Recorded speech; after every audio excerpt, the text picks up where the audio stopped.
کسی نے یوں کہا کہ زنا ایک قرض ہے، اگر کسی نے زنا کیا تو گھر سے کوئی عورت، بہن یا بیٹی وغیرہ اسے چکائے گی، کیا یہ صحیح ہے؟ بالکل غلط ہے۔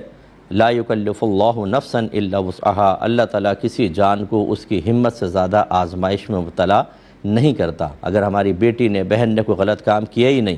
کیا کسی اور نے، اور اللہ تعالیٰ ان کو زنا کے اندر معاذ اللہ ثم معاذ اللہ ان کے لیے زنا کے معاملات آسان کر دے، یہ کیسے؟ اللہ تعالیٰ کسی کی سزا کسی کو نہیں دیتا، یاد رکھیں۔ جو یہ کہتے ہیں نا کہ جی ماں باپ کے گناہوں کی سزا اولاد کو ملتی ہے، بالکل غلط۔ ہاں یہ ہو سکتا ہے کہ مثلا باپ شرابی ہے، بیٹا بھی دیکھ کے شرابی بن گیا، اس پر اگر آپ نے کہا کہ باپ کے اعمال کی سزا ہے یہ کہ دیکھو باپ کو دیکھ کر اس نے ایسا کیا، یہ الگ بات ہے۔ لیکن اگر بچے نیک ہیں، پرہیزگار ہیں، باپ شرابی ہے، تو یہ نہیں ہے کہ میدان محشر کے اندر بچوں کی گرفت ہوگی یا بچہ ضرور شرابی بنے گا ایک دن کیونکہ باپ شرابی تھا، یا باپ اگر رشوت خور ہے اور وہ جیل میں بند ہو گیا تو بچہ بھی ضرور ایک دن جیل میں بند ہوگا کیونکہ باپ کے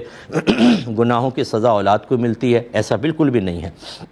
لہٰذا یہ زنا والی بات بالکل جس نے بھی کہی بالکل غلط کہی ہے، اور یہ شریعت پر افتراء ہے، جھوٹ باندھنا ہے، کیونکہ یہ امور ایسے ہیں کہ جن کی خبر یا تو اللہ دے گا قرآن عظیم میں جیسے ہوتی، یا اللہ تعالیٰ کے بتائے سے اس کے رسول، یا رسول کے بتائے ہوئے پر قیاس یا اجتہاد وغیرہ کر کے علماء اسلام بیان کرتے، اور ہمارا اسلام مکمل طور پہ ان چیزوں کے بارے میں خاموش بلکہ ان کا رد کرتا نظر آتا ہے۔ لہٰذا ایسے جس بھی بھائی نے یہ بات کہی اسے چاہیے کہ اللہ تعالیٰ کی بارگاہ میں توبہ کرے اور آئندہ شریعت پر اس طرح افتراء نہ کرے۔